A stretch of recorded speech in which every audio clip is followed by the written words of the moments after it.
he told me that the workout was pretty good. Yeah. Yep. But it was like crazy getting him there. I heard. I heard. It was crazy. Like I've never flown Southwest or Frontier before,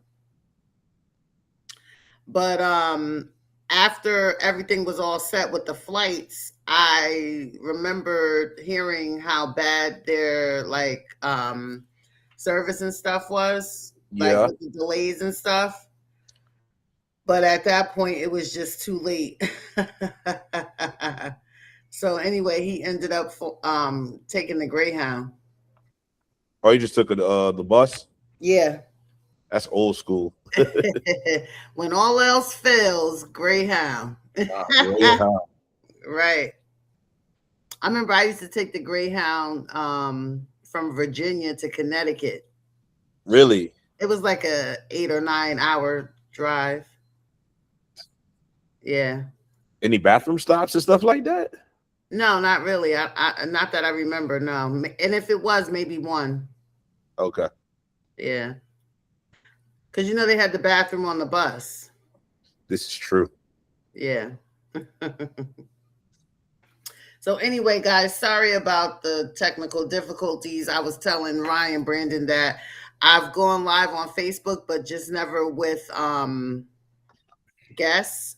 So honestly, I don't know how to do it, and I probably should have tried to prepare for it, but I just really didn't have time to get that together before today. But next time, definitely, I'm gonna figure it out so we could just you know do the recording live. I think that'll bring some more viewers and subscribers.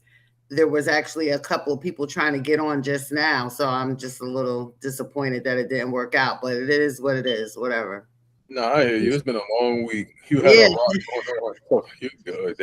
They'll yeah, be we'll just definitely I think it still be a good podcast. right. Next week, we'll definitely get all the tweaks and stuff we need to get out, and then we'll be on next week. Right. Ryan, are you on next week with breaking generational curses? What time next week? Did we set a time for that, Brandon? No, I know I was shooting towards I think we said Monday morning because That's on a this Monday? yeah, this one we go to Pittsburgh. We go to Pittsburgh this week, so we won't be back until Sunday. Yeah. Okay. We'll figure it out. Yeah. So other than that, everything is good. How's Shar, Brandon? She's good. She's good. Just relaxing. She just started camp a couple of days ago, so she's happy about that. But she got a bedtime now, so she's not happy about that. Uh, what's her bedtime? 10 o'clock. She got to get up like she going to school. I Yeah. wasn't gonna let her go to camp. I was just gonna let her relax. She's like, "Nah, I want to go to camp." I was like, "All right, bro." I was like, "Nah, I want to go to bed." Got to get up for that. So What camp she going to? once she enroll, it's like a Which? right Oh, the class. YMCA. Isaiah used to go there. I used to go there too, so it's just a right. Yeah. They do a lot of trips there. Yeah, they do everything, so she enjoys it. So Good, good, good. So we just gonna jump right into it. Um, welcome to K.I.R.P. and P with Sheba's podcast. Ah, I'm your host Demetria. I'm the founder of Sheba's Lifestyle. If you don't know about Sheba's Lifestyle yet, Sheba's Lifestyle is a empowerment brand. We focus on weight loss, weight management, mental and spiritual health. We actually did a fundraiser today at Mr. Subs, who sponsors Sheba's Lifestyle, and 15% of the sales go toward community events, which we are in the process of organizing a back to school fundraiser. Pretty Girls Wear Pink and Do the Work back to school fundraiser. So the money will go toward the fashion show. And yeah, it was a good turnout today. It was hot. It was definitely hot today. Ooh. So thank you everyone who came out and supported. We do appreciate you. And the topic tonight is growing up with an absent parent. I have my two panelists here with me today, Branden Caesar and Ryan Wilkerson from RBE Athletics. What's up, guys? Not much.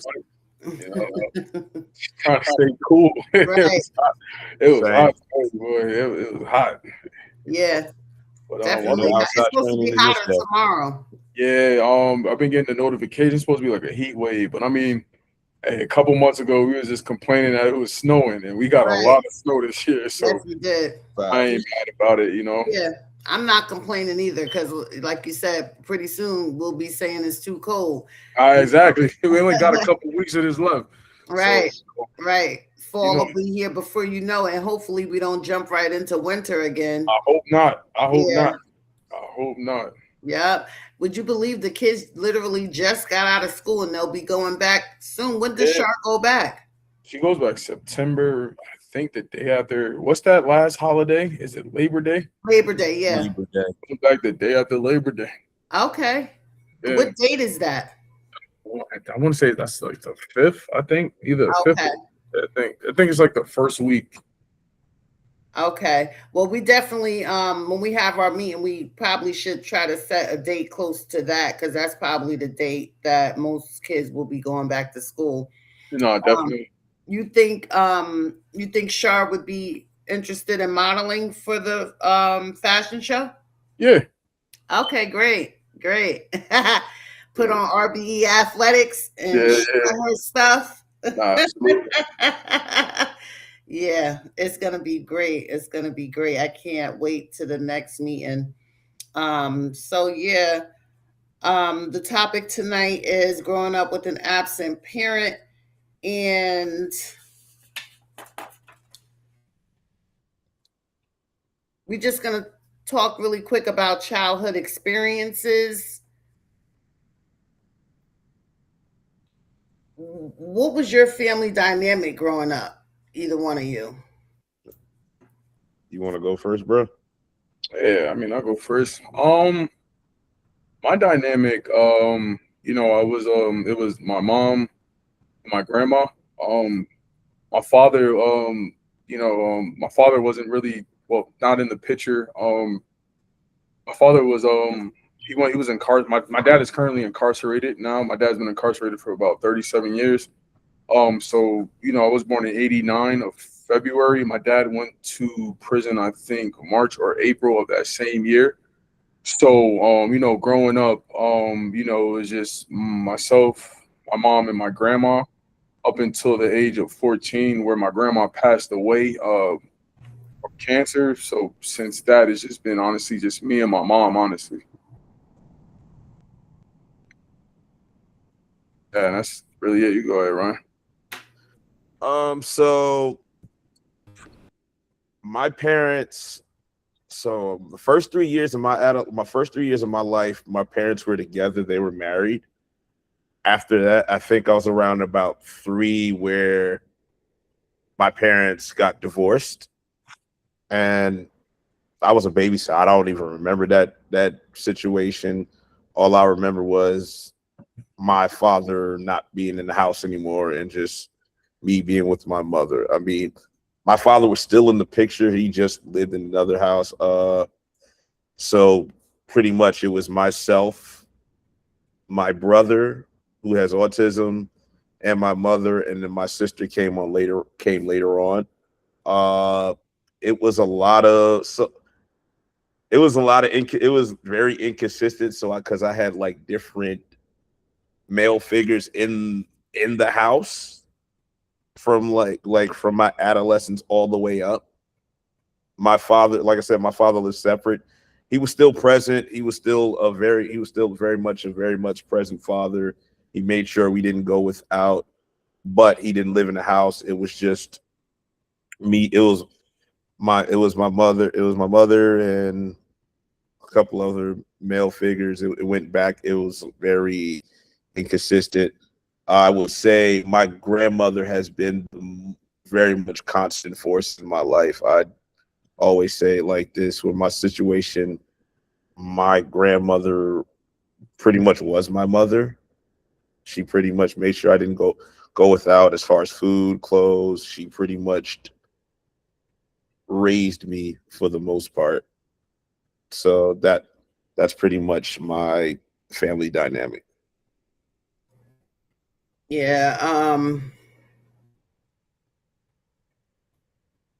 Branden, you're the only child, right? So on my mother's, I'm the only on my mom's side. I'm the only child, but I have three brothers and two sisters on my father's side.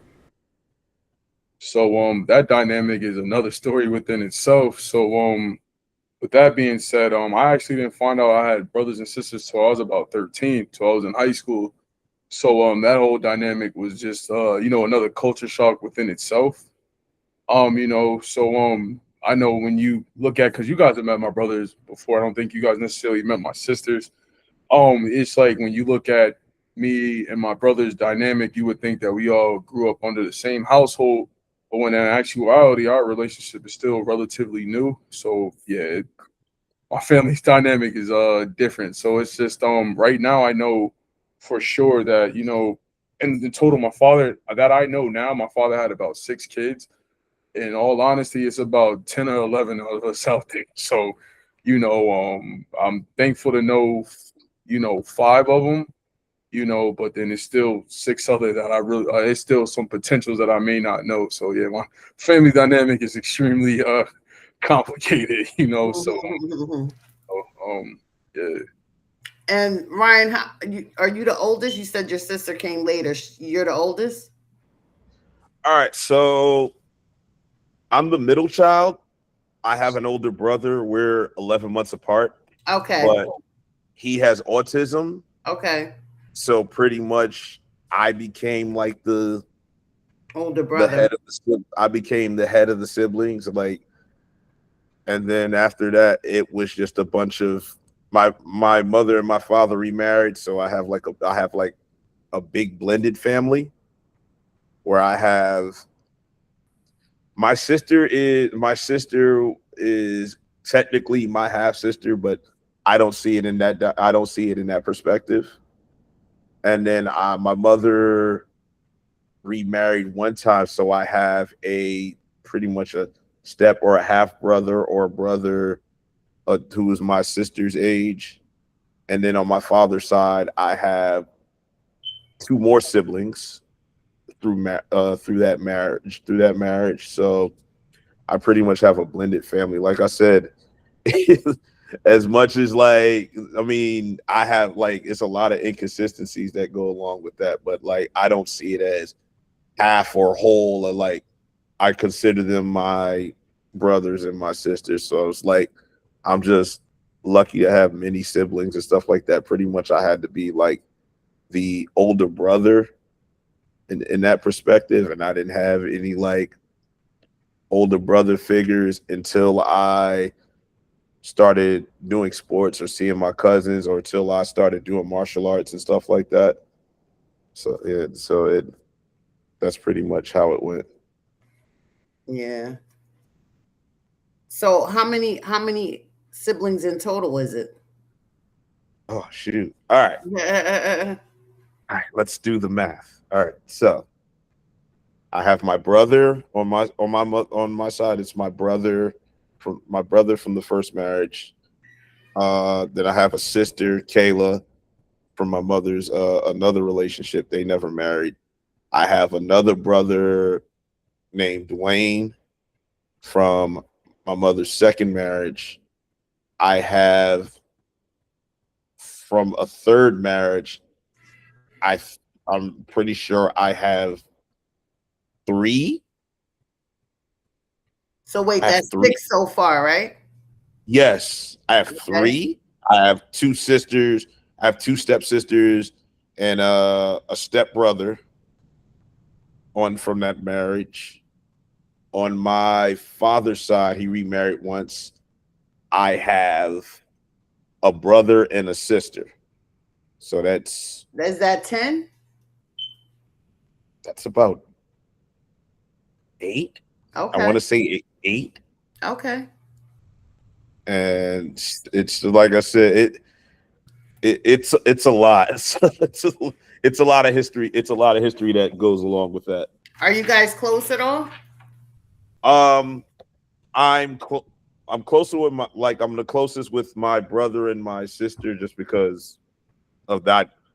We've been in the household for the longest. My Right. sister lives in my sister lives in Kansas. Okay. I mean, we there are times we can go a year without talking, but that bond is still strong. Right. My brother, that's just been my buddy from when I was a kid. I didn't even know he had autism until, or there was an issue with him until I got a little bit older and realized it.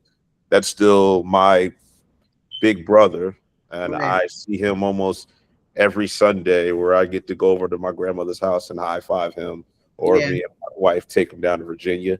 On my father's side, I'm very close with my brother and my sister. That we're just I've had my sister since she was like little, and then my brother I've known him since he was little, so we're all close. On my mother's side, from the third marriage, I haven't had too much interaction with those siblings. From the second marriage, my brother Dwayne, I think he's in South Carolina. I haven't spoken to him in about a year, but our relationship is still strong. So, I mean, we're very like, there's no animosity or any type of like rift. Last I checked, so our relationship is pretty solid. I mean, Brandon, that had to be tough, just like not having your father there from like the time you were basically born, you know. Um, and I mean, I Yo, had both of my parents. yeah, My story is kind of similar to Ryan's to a certain extent. But you know, they were both of my parents were both present. They yeah, were together, never married, but they were together up until I was about 5, I want to say. Um, my father has a drug use history. He's a recovering addict. And when I turned 5, or when I was 5 years old, he started his recovery. And he's been clean ever since, by the grace of God. that's a blessing. Right, right, right, right. Nah, seriously, because a lot of people lose that fight. I'm glad to see more people are entering the recovery phases, but it's a lot of people who didn't. So, that's a huge blessing. That he was able to come out of that. Right. I'm so proud of him. I'm so proud of him. He's been able to maintain his recovery. I'm 47. Um, so it's been 42 years that he's been clean. Good. But when my parents separated and went their separate ways, um, the the whole situation just became very dysfunctional. Yeah, Became very dysfunctional. There was obviously some animosity between them two from the history they had, you know. So it kind of affected me, you know, and my upbringing.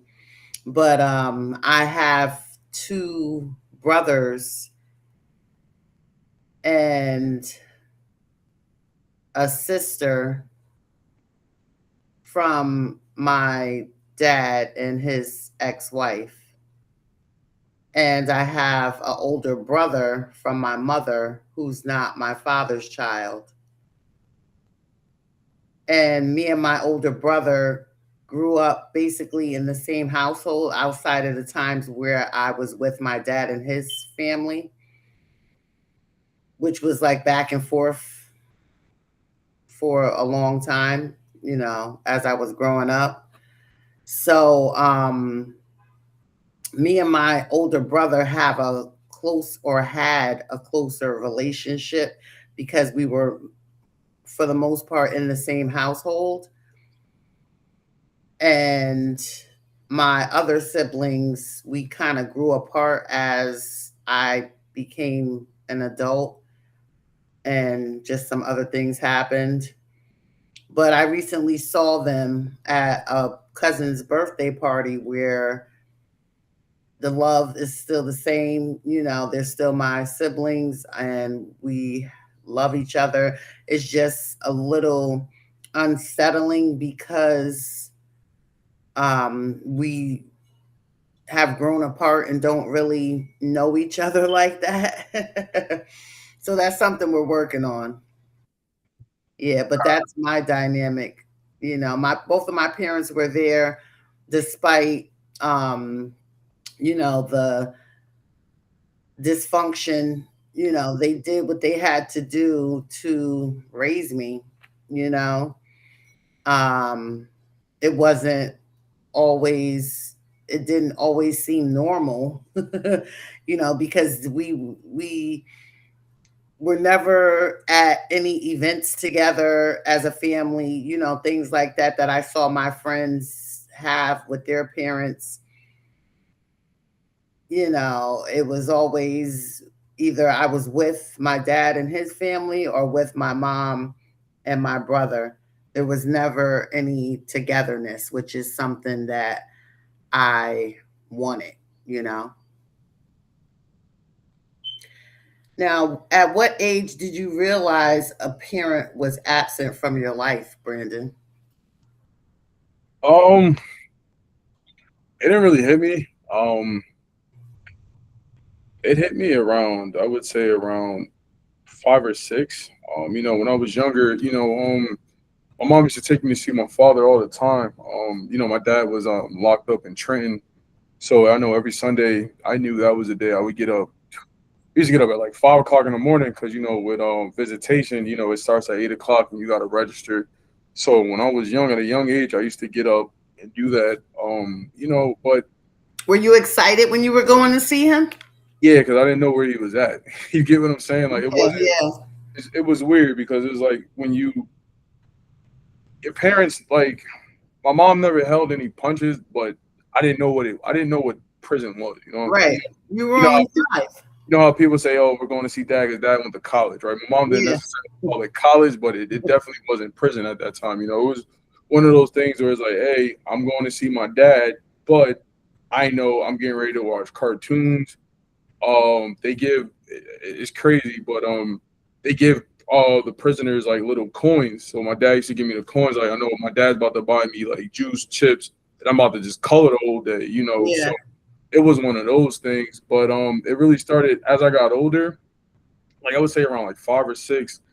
We used to go out on Father's Day. I would be the only one. So I started noticing that at a younger age. Like, hey, look, everybody's we're going out to eat with my mom's brothers, my grandfather, and stuff like that. And my dad's not there. But it really hit once, I would say around 10 or 11, where I fully understood what that was. So it was kind of dancing all over the place, but I kind of felt that presence for a minute. I just didn't know what it was. Because again, when I was at that younger age, I was an interpreter like, hey, I'm going to see my dad. Yeah, I'm 2 or 3 and they're patting me down, whatever. But it's just like, I'm going to go watch a movie and, my dad's going to buy me stuff and I'm going to take pictures and we go home. But then as I got older, and I really understand what prison is, and I'm like, damn, like, like my situation is a little bit different. You know what I mean? So to answer your question, I kind of always knew it, but I couldn't really put it to context, if that makes any sense. You know, the presence was always there because my father wasn't there. I think the last time, like, outside of a wall that I had any interaction with was my father was the day I was born. He was at the hospital. My mom tells me that story all the time, but sadly, a couple months after that, he ended up getting incarcerated and going to jail. So, I mean, the presence has always been there. I don't think I had the proper understanding or terminology to comprehend that. Again, I was a young mind, and parents try to. My mom necessarily never shielded me from it, but I was shielded from it because I didn't understand the implications of what that meant. You get what I'm saying? I know that my dad was in jail or prison, but at that young age, I didn't know what that was. I was like, hey, I'm about to go see my dad. I'm about to go. I'm about to go see my father. He about to buy me stuff. I'm about to watch cartoons. About to take pictures, and I know at a certain hour I'm gonna end up leaving. But as I got older, and once I really comprehended what it was, those implications, what that really meant, that's when it really started to hit me. And that was around 10 or 11. Now, for me, like I said, my father was a drug addict, and when him and my mother's were at the beginning stages of breaking up, it seemed like I was 5 at the time, like I said, and it seemed like they were trying to make things work, but it just wasn't happening. And he moved on to someone else, is when I realized that he was just, we weren't a family anymore. And I remember his recovery clearly, vividly. I would go to the sober dances. They had a place called, what was it called? Viewpoint in Connecticut, in Stamford, Connecticut. It was like a sober house. And on the weekends, I would go to the Viewpoint, and they would have different sober parties. They would play music. I would drink juice. They would have cookies, and we would dance to house music and have a good time. And I enjoyed that. So there were certain things and people that were there, things happening and people that were there that I still remember to this day. And my father even tells me to this day, you remember my recovery more than me. Jokingly, Yeah. jokingly, he says that. But so all of that part of it was all well and good that he was in recovery, which I didn't know what exactly it was at the time because I was only 5. So that part of it was all well and good. But the fact that we weren't a family anymore and we weren't all together, that broke my heart. That broke my heart. And it actually turned into anger because, like, in my mind, like, at the time, I'm praying to God, like, God, please, like, make my parents stay together, make my parents stay together. And I just had so much faith that they were going to get back together. And when it didn't happen, I became angry. And I started to act out. And I didn't like when he got a new girlfriend. I didn't like the fact that, not that I didn't like her. I mean, I thought she was a sweet person and everything, but I didn't want him with her. I wanted him with my mom. So it became anger. So my question to you is, Branden, at 10, 11 years old, when you found that, when you started to understand that your father was absent, what feelings brought, what feelings did you feel when you started to understand that? Um, I was upset. Especially at that age, kids are cruel. So, when I'm in school, people pick up on things. That's not something that I used to talk about, not a lot of people know, my parental situation, the only ones that's close to me. So, kids make fun of you, do things like that. I mean, I was more so angry. But I would say, and I started acting out, but I was acting out because, I was hurt because it's just like at that age you don't really understand that you can't really choose your parents and you can't really choose the cards that you're dealt. Um and I think at that age, and I still have my moments where like, when I'm sitting down in my head and it's just like, yo, like why like me?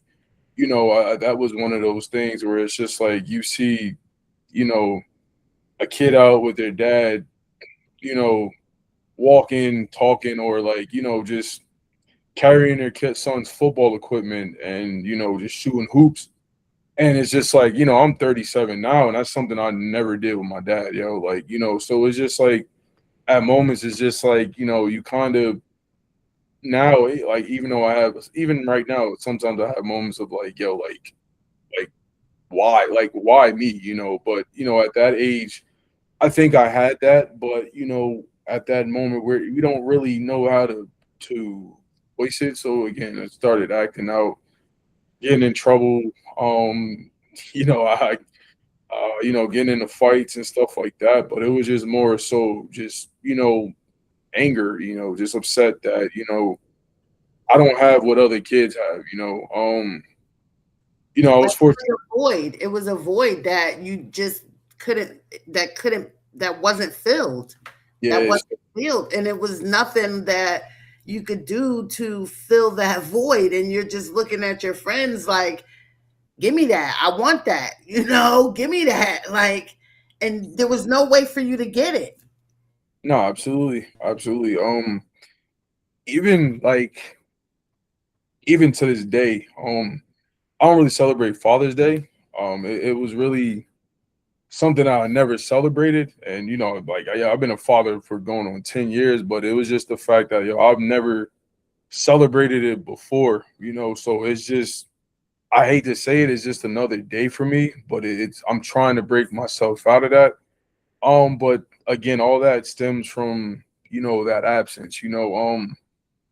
That void, not only that void, but just hanging around my cousins and them seeing them with their dad. Like all my cousins had their dads growing up. Like they had like the nuclear family, and I just didn't. At that age, it was just my mom and my grandma. Like because I lived with my mom and my grandma. We lived in South Orange.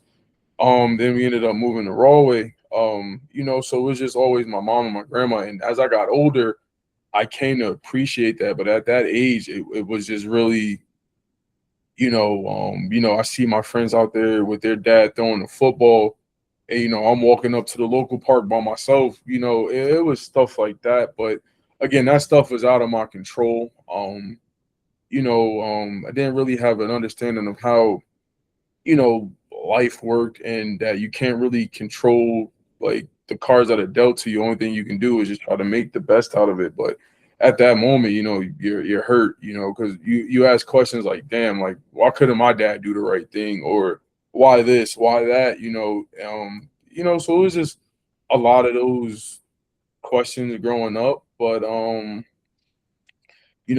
that particular age, just dealing with the nonsense from kids, and me not really knowing how to express myself at that age due to that my age. I definitely acted out a lot. Got in trouble a lot in school. Everybody knows the stories because my mom constantly tells them. But Mhm, again, it's mhm. context to it. There I was a dealt. reason. There was a reason for it. Yeah, There was a reason for it. Yeah. yeah. But again, yeah, that was that. I just acted out because that's all I knew how to do. At that particular age, that was. Yeah. Isaiah, me and Isaiah kind of had a conversation about his situation with his dad not being present. And he said the same thing, that he just doesn't celebrate Father's Day. He doesn't celebrate Father's Day. And how, because literally just about every single one of Isaiah's friends has their dad. That I mean, he grew up around all of his friends being around their dad, and I knew that it affected him,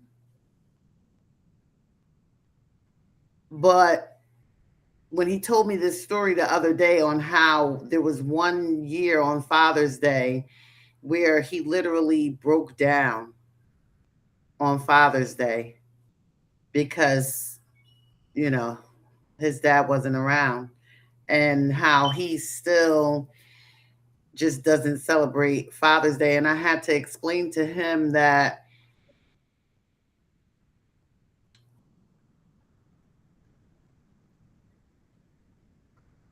like, celebrating Father's Day could be just celebrating the men who God has put in your life as father figures. You know what I'm saying? Be grateful for that. Because when you say you don't celebrate Father's Day, it's like indicating that there's some type of like bitterness that you have. And Because, I would agree. I wouldn't necessarily say like I'm healed. I kind of had to force. I kind of thrown into it because I'm a dad myself. right, Um, but yeah, I mean, like life has a crazy way of hitting you. You know, I went like 15, 20 years without talking to my dad. So it's like you store these feelings, ideals, and emotions in like your basement, like your mental basement. And then, the moment I remember I had my daughter when I was 27, I'm 37 now. And like all this wave of emotion just came back. And it's just like, you see how easy it is. And it's just like, why was it so hard for me? You get what I'm saying? And it's just like, you get bitter in yourself, but I hold that bitterness towards that so I don't take it out on my kid, if that makes sense. So it's just like, in order to heal, you have to open certain doors. And I can't, I'm not going to say I can't do that because I don't need my daughter to see that. One thing I've always said, and my mom can attest to this, is that I've always said that when I had kids, I would never allow them to feel what I felt. Um, my fault. I get really emotional about this. I'm trying not to cry, but um, you know what I'm saying? I just don't. It's just not a good feeling, and I just always said that I would never allow like any kid I put into this earth to feel like I did. Because again, I don't feel as though I deserved it, but I can't control it. This is just the deck of cards that God has given me, and I'm trying to do my best, but it's just one of those things that it's better left unsaid because I can't allow to open certain doors because at the end of the day, man, it's just that I have an opportunity to not only impact my daughter's life, but in a sense to kind of right my father's wrong. So it's just like if me becoming a good father, it kind of absolved him from everything that happened. So it's just like you just you know it's a constant battle, man. But like I said, I carry these scars until I'll carry this pain to my grave, man. As long as my daughter doesn't have to go through that, then it's just something that you gotta wear, man. Like I said, I'm sorry, I hate talking about my dad, man. I don't like talking about it. All the years you guys met me, I really don't like talking about this because this always happens. But again, man, it's just what I'm saying. It's just like I'm still that kid that still wishes things could have changed. But if what I'm saying, if like if my daughter has a better life, man, then I like I keep these scars so she has a better life, man. And that's all that matters, yo. Because to sit there and say I'm bitter, I'm not necessarily bitter, but some things are better just left unsaid and just not dwelled upon because it requires me to go back and face those things, and I'd rather not because at the end of the day, it serves my daughter no purpose. She's a happy kid. And like I said, yo, I had a chance to not only step up but also atone for my father's absence. And that's the only thing that matters, man. I mean, God gives his toughest battles. You know what I'm Strongest soldiers. so I don't understand why I go through the shit I go through, but sometimes it's not meant to, man. I mean, and that's it. Yeah, I'm sorry for breaking down, but I Don't don't. be sorry, Branden. Don't be sorry. And thank you so much. Thank you so much for your honesty. This is real right here. Keep it real, positive, and professional with Sheba's podcast. And I appreciate and respect, and I just love your honesty. And it's better to let it out than to keep it in. Just the fact that you agreed to participate in this podcast, this topic tonight, you know, with the feelings that you still have means a lot. It means a lot.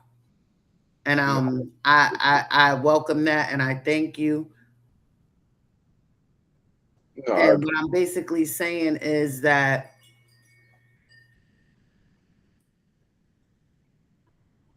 your feelings are valid. Your feelings are valid, right? All of our feelings are valid. All of our feelings are valid. Ryan's feelings are definitely valid. My feelings are valid. Isaiah's feelings are valid. And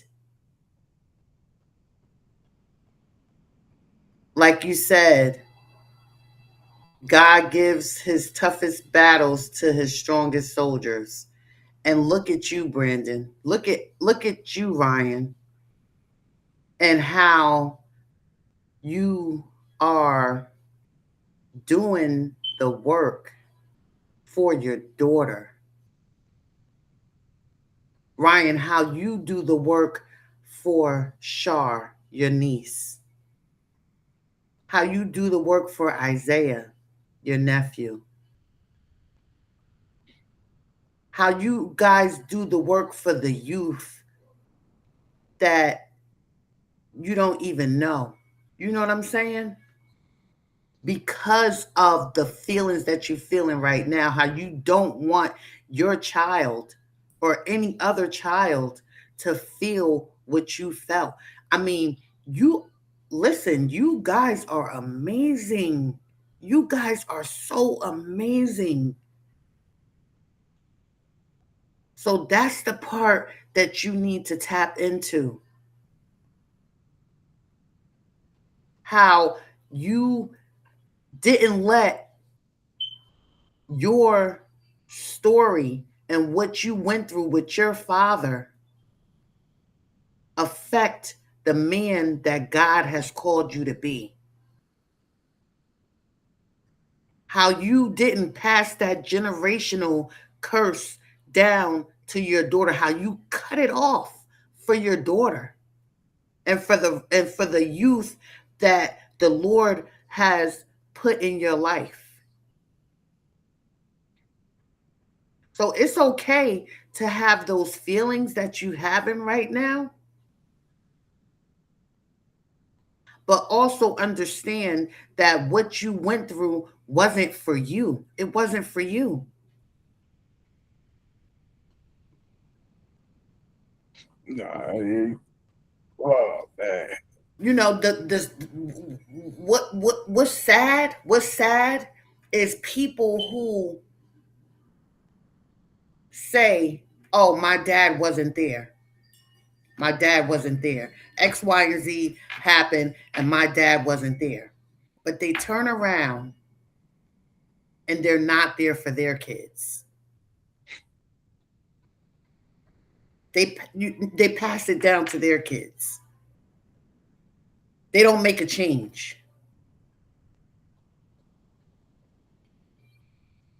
So, we're always going to have those feelings.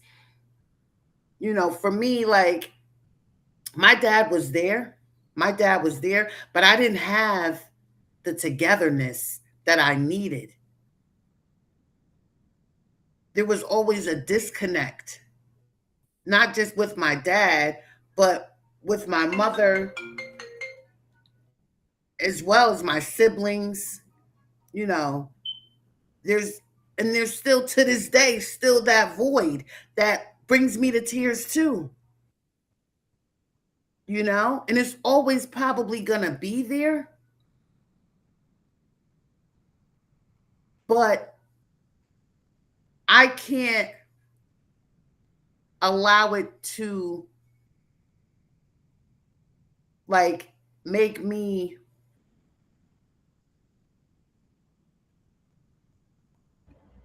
bitter or just spiteful or just not embrace what I went through.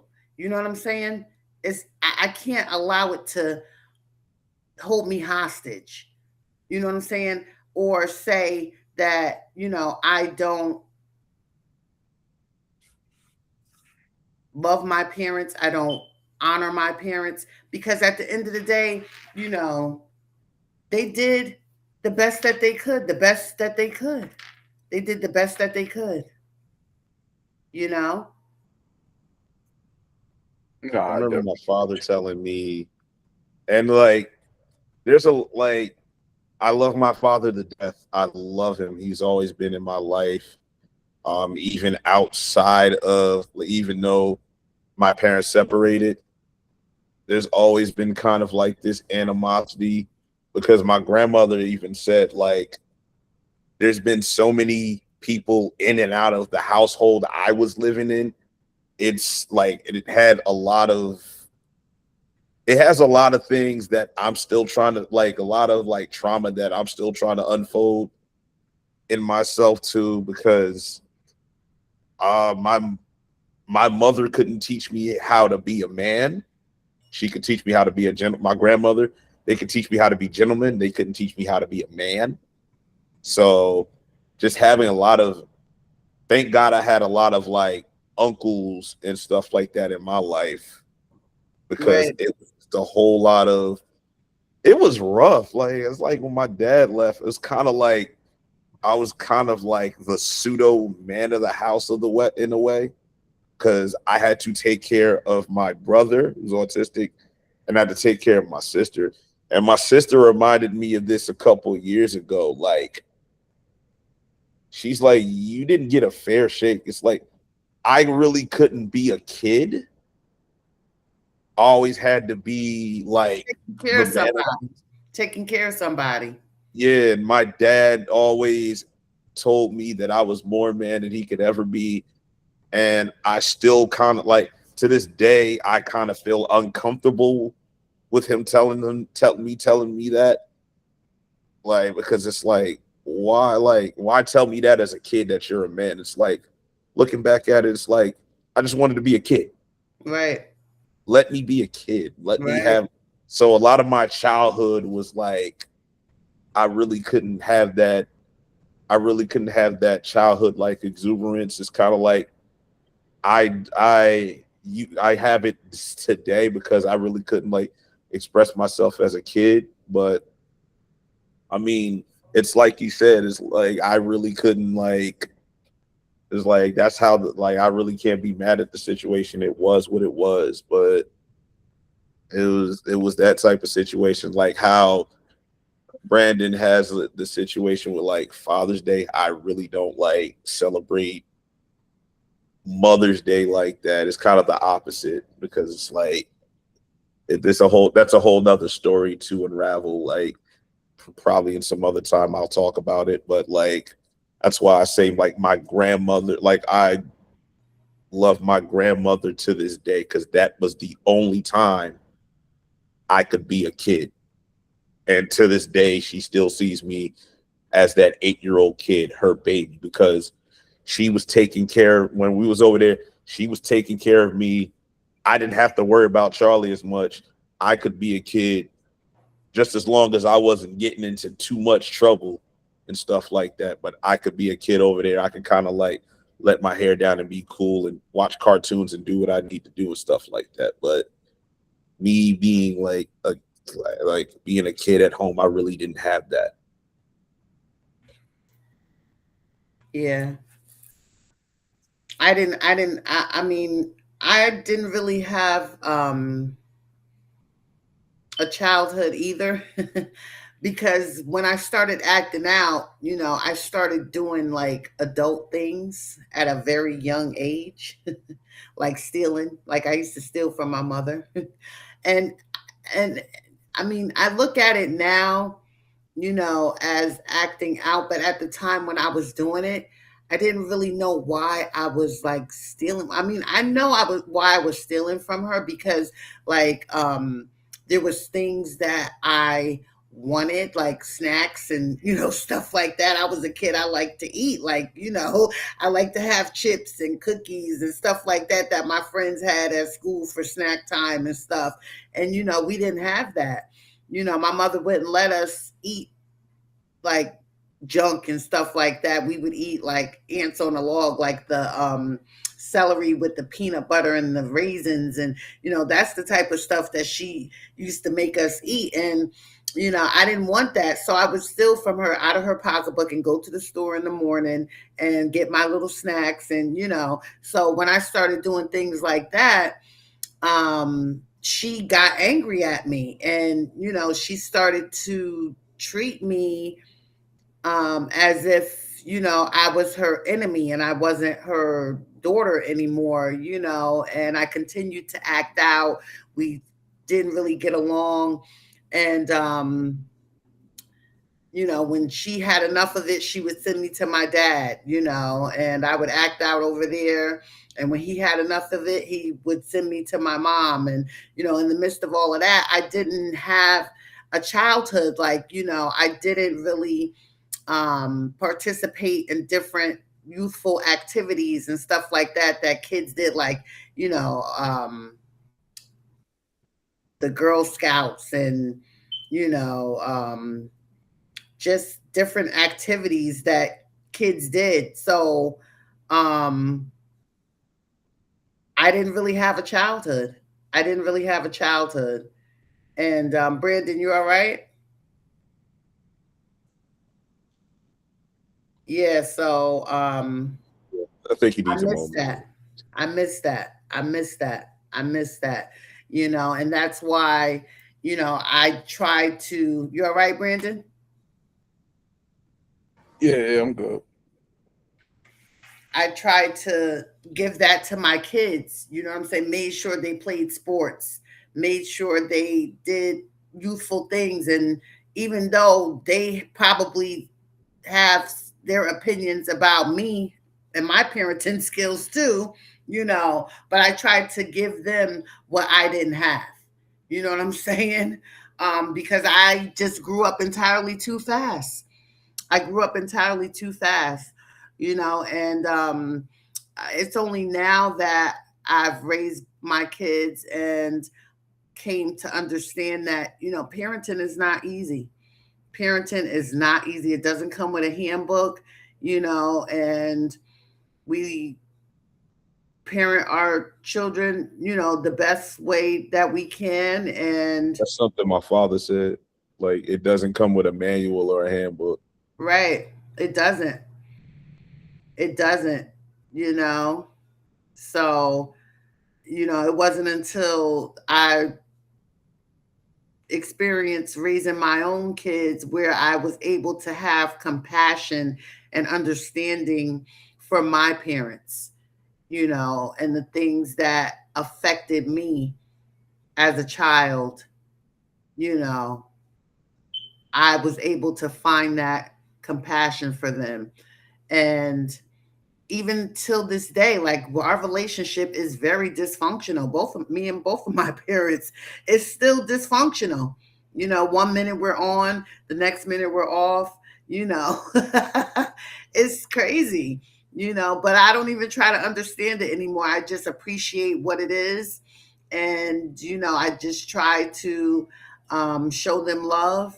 And I mean, I still get angry, don't get me wrong, but I don't let them see that. At least I try not to, and sometimes it comes out with my mom, obviously, because we're both women. And, women seem to bump heads more so than a male and a female. Like me and my father, we have a better communication than me and my mom. So it comes out sometimes when I get frustrated or angry with my mom, but I'm even learning to, curve that. You know what I'm saying? Because they're getting older. And, I know a lot of people who don't have parents, their parents are deceased, and I'm just grateful that mine are still here. Like there's still an opportunity for us to make it right, even though it's not right and hasn't been right. There's still an opportunity, you know? Yeah, that's true. That's true. Actually, when Charlotte was born, it was kind of like my opportunity to be like an uncle and stuff like that. I still remember that story wholeheartedly. I went to go see Charlotte, and Brandon was like, "You want to hold her?" I was petrified. I was scared to hold her. He was like, "No, hold him." And then that's how our relationship started with that. And then I held her, and then yeah, she's going to kill me in a couple of years for this. She went to the bathroom on herself, and that's pretty much describes the dynamic of our relationship. And ever since then, I've been Uncle Ryan's, and Right.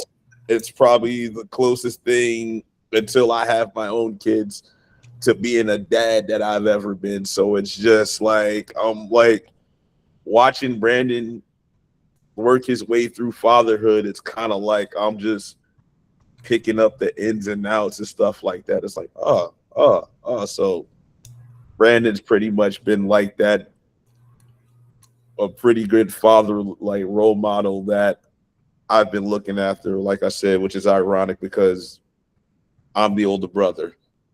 So How many it's years apart are you guys? two. Okay. Just, But yeah, that's what I'm saying. Like, you didn't let what you went through affect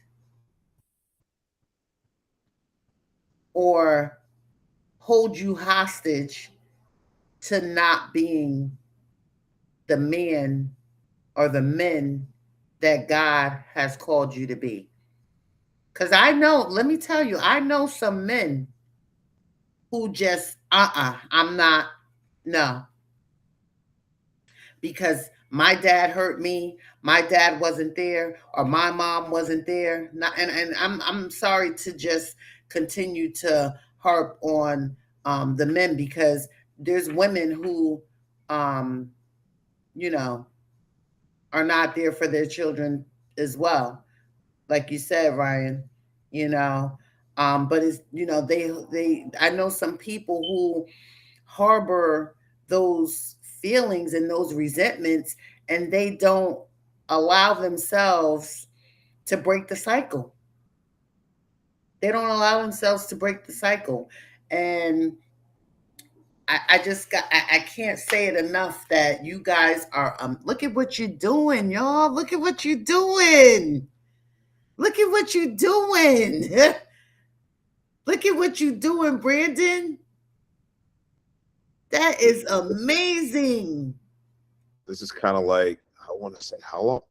This is like, yeah, 18 years of friendship in the making, and this is what we've been harping on this stuff in our 20s too. Like Brandon was the one who talked about community service and stuff like that when we were younger, or doing stuff for the community. And it's kind of like in our 30s we started just putting this stuff into action. It's like always wanted to stay and like always supported Brandon in everything he do. Always like a bystander. Like I said, he's always been that nudger, that Yeah. nudger. Like Yeah. he's always been that. No, you got to do this. No, come on, you're gonna do this. He found his way. He conned me into doing this stuff. He conned me into doing this stuff. He tricked me into doing this stuff. So, uh, without him, I don't think I'd find myself doing that stuff. So, like, even working with Isaiah and stuff like that, like we've always, hey, I'm gonna be here working with Isaiah, and we jump out, and we come and support him, and then we put our own time in with him, with everybody. So, like, I mean, like I like said, in the past year, I've been watching RBE just grow, just grow from the diversity, you know, to the amount of participants that you've been able to recruit and coach, you know. And I'm just like, wow, this is really getting big. This is really, listen, Ryan. So last week we had a meeting for the fashion show. Pretty Girls Wear Pink and Do the Work Back to School fashion show, right? We had the meeting. The meeting was like an hour, right? And we ended the meeting, right? We started talking about Isaiah and Morehouse and whatever. And so wait, the meeting had to end. We started at like 10 or a little after 10. So the meeting ended like around 11, maybe a little after 11. Why we didn't leave Rawway? We met at Coffee Box in Rawway. We talked about Isaiah, my son, your nephew. We talked until we got a clear understanding. We were all three on the same page. We talked literally till about 2:30, 3 o'clock. Who does that? And I'm saying that that's a good thing. You know what I'm saying? But like, look at you. Look at what you're doing. You know what I'm saying?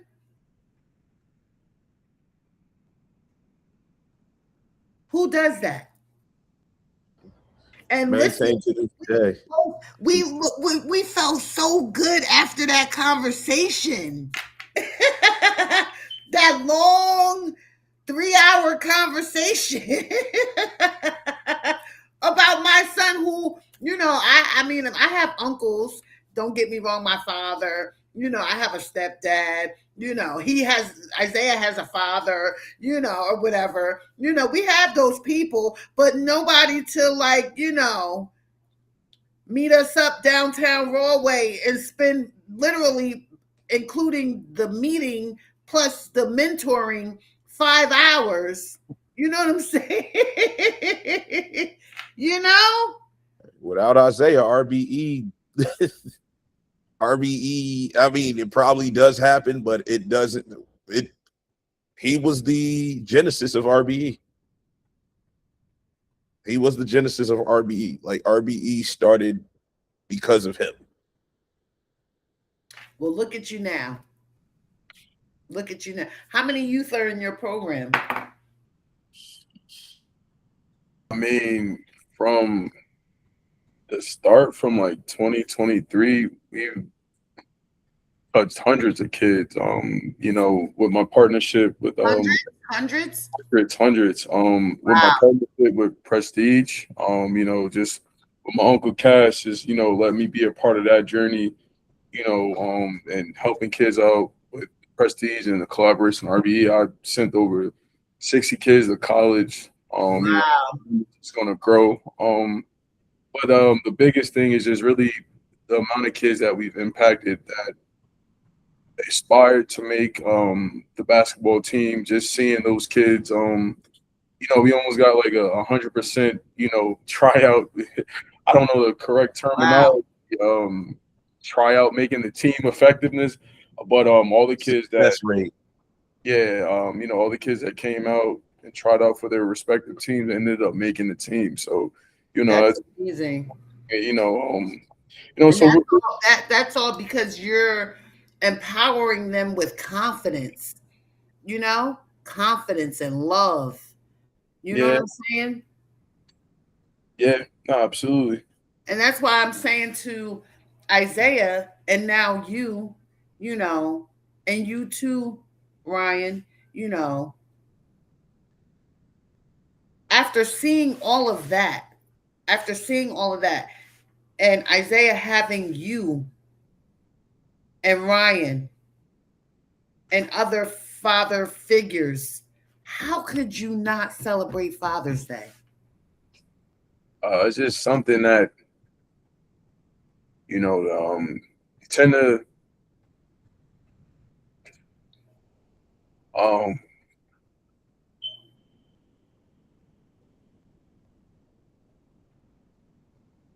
my bad. I'm trying not to cry again. My Go ahead phone. and let it out, Branden. Let it out, Branden.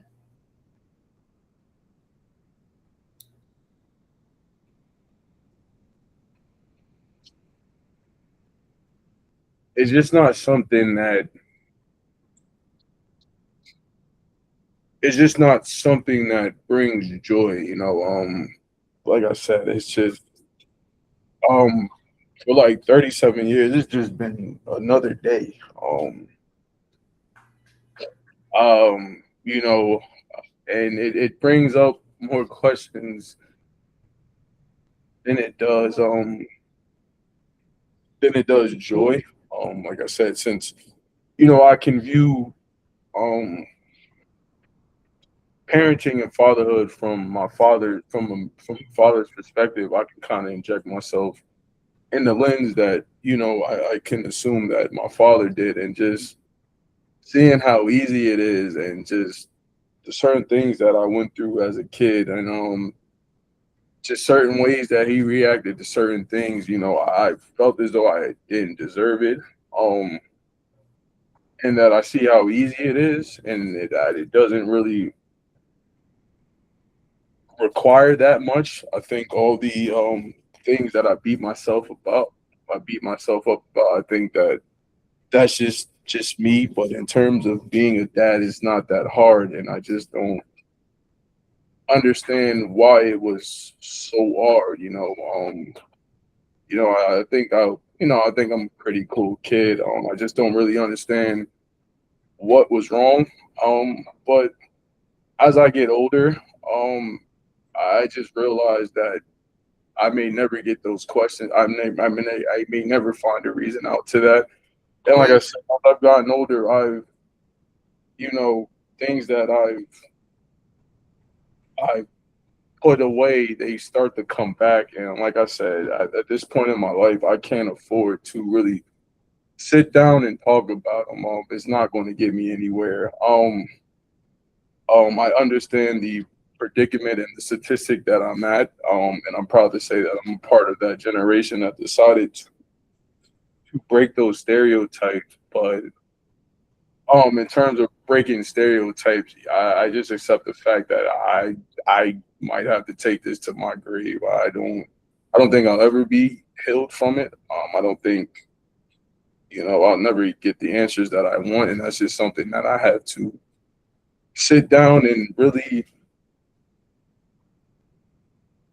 accept the fact.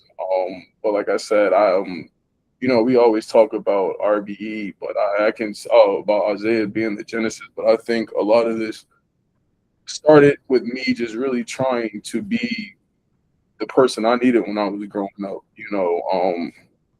I'm not going to say it's a coincidence that every kid that I really have a connection with, they grew up without a dad, and we had similar situations. So I asked myself, like, what would life have been if my dad was a little bit more involved? But then again, like, I really love what I do. Um, so I guess the blessing is that without my father, I wouldn't have this, So, you know, um, like I said, I'm just at that age now to where, you know, um, I got a lot of questions that I kind of put away. But like I said, man, my main priority is just, making sure my daughter is all right. And if I have to deal with those scars and those daggers, then I'll deal with it, because again, breaking generational curses isn't all peachy key. This is the thing that you deal with, and like I said, I'll forever wear these scars, just to make sure my daughter and my future kids are fine. At the end of the day, it's just my life was my life. I am the man that I am today because of it, and I can't dwell on what would have happened if this would have happened. I'm in the now, and that's all that really matters. You know, Right. I try to. Well said. Well said. Well said, Branden. Um, Now,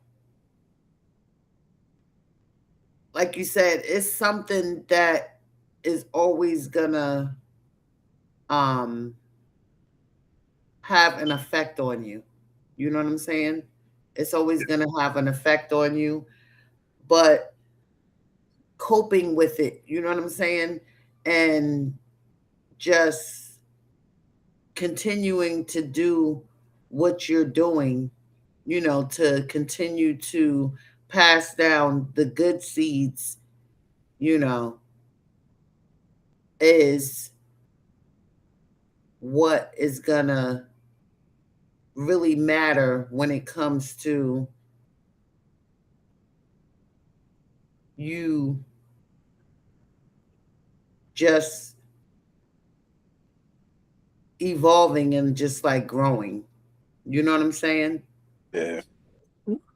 Like, are you when you said it's been a while since you talked to your dad?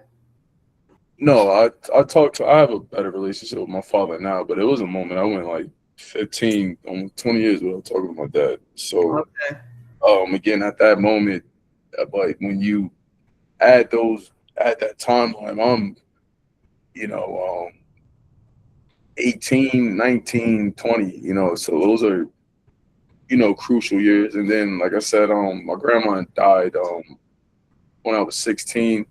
So I didn't really have, outlet. My mom was dealing with stuff on her end. I understood that. And just not having my dad, just like, especially at that age, not saying that he could have done anything in particular, but I'm acting out, just to have somebody sit down and talk to me, just to kind of understand, like, yo, I hear where you're going, but this not how you do it. Sort of like what I do with Isaiah. I don't really chastise him. Like, yo, I hear you, but you can't do that. But Right. yeah. And then a couple years fast forward, when I was in my 20s, I had got a really nasty letter from my father. And that's when I just really, I mean, it was nasty, and that's when I kind of just said that, when I have a kid, like, they would never go through that. And I think the hardest thing is just really um sticking, practicing what I preach due to that, because like I said, my interactions with my dad wasn't really the best. And like I said, that letter that I got, it still affects me to this day. Not to get in all the details, but one of the letters that in the letter my father told me to remain unbroken. And I took that to heart. Um Said what? he told me to remain unbroken. And what I took that to heart, and I just really have this unwavering attitude that I'm never going to stop till I get what I want. So I kind of guess you can say that was more motivation, but it's not the motivation I needed. It's kind of like, I'm sticking it to the man to be like, look, man, you tried to break me, but you couldn't, because I understood what he was trying to do. So I've always had this go getter attitude, and literally just this mindset that once I set my mind on something, I'm not going to stop till I get it. But to answer your original question, it was just really just making sure that my daughter doesn't grow up experiencing the things that I experience, and now it's just mainly practicing what I preach. That's it.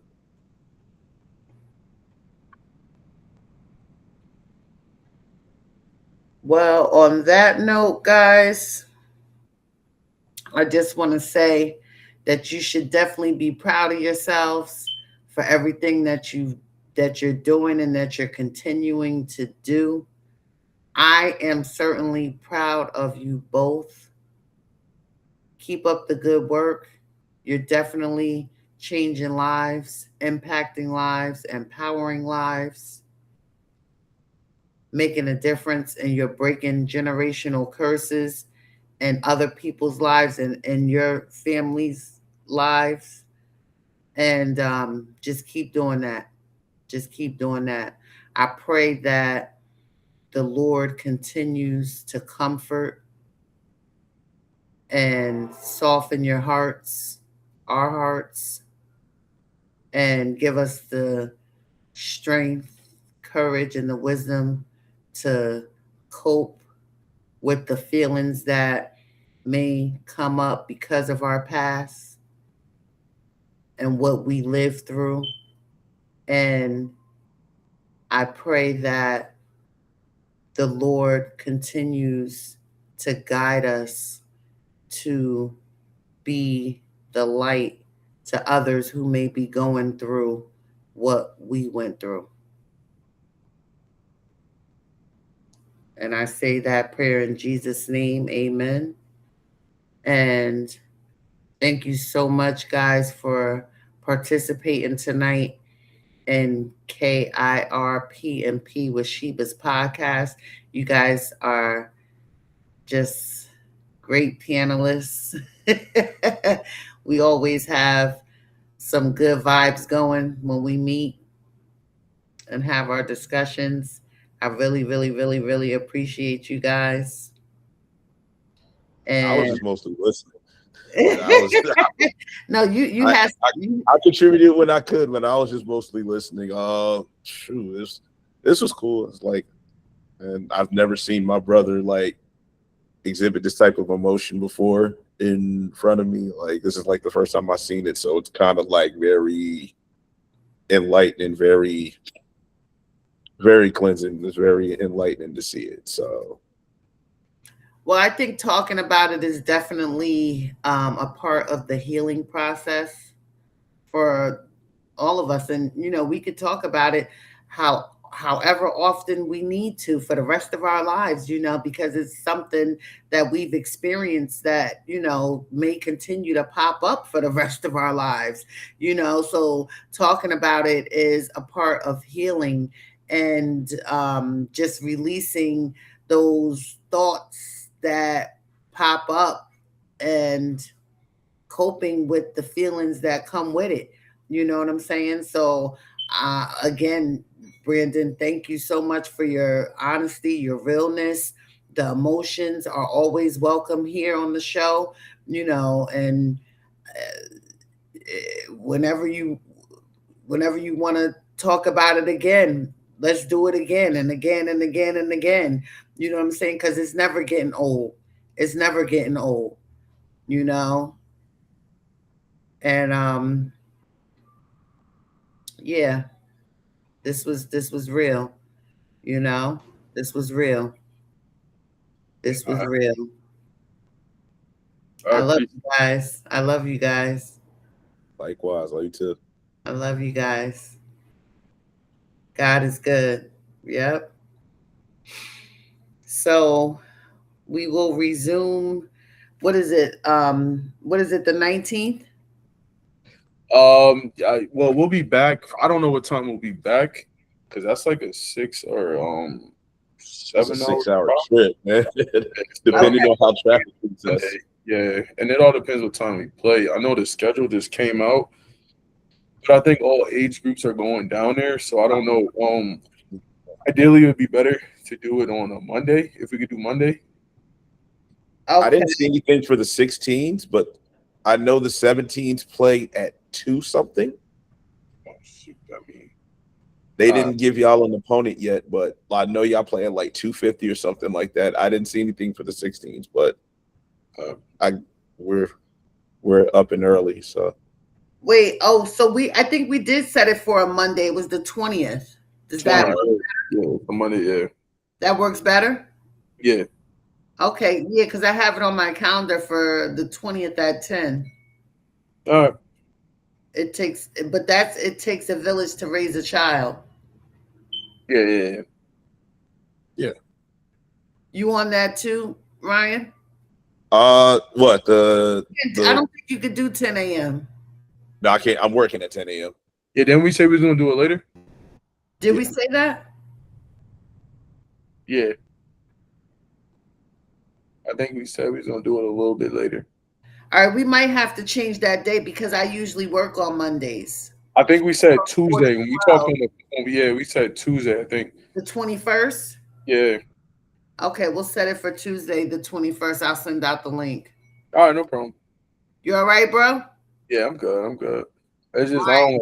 I don't like talking about my dad and stuff, but I mean it is what I'm it is. good. Like I said, this is the first time I see my brother exhibit that type of emotion. This is like I've known him 18 years, and I've never seen him cry like that. So I mean, I mean, I know it's a tough story. When he talks about it, but like it's also kind of enlightening just to see him just kind of just bare Release his soul a little it. bit like that. Yeah. Release it. Release Yeah. it. So, so, but yeah, man. I love you, bro. I love you too. I'm good. I'm good. All right, y'all. All right, All right, got see you. Have a blessed and wonderful night. You too. too. Peace out. All right. Peace.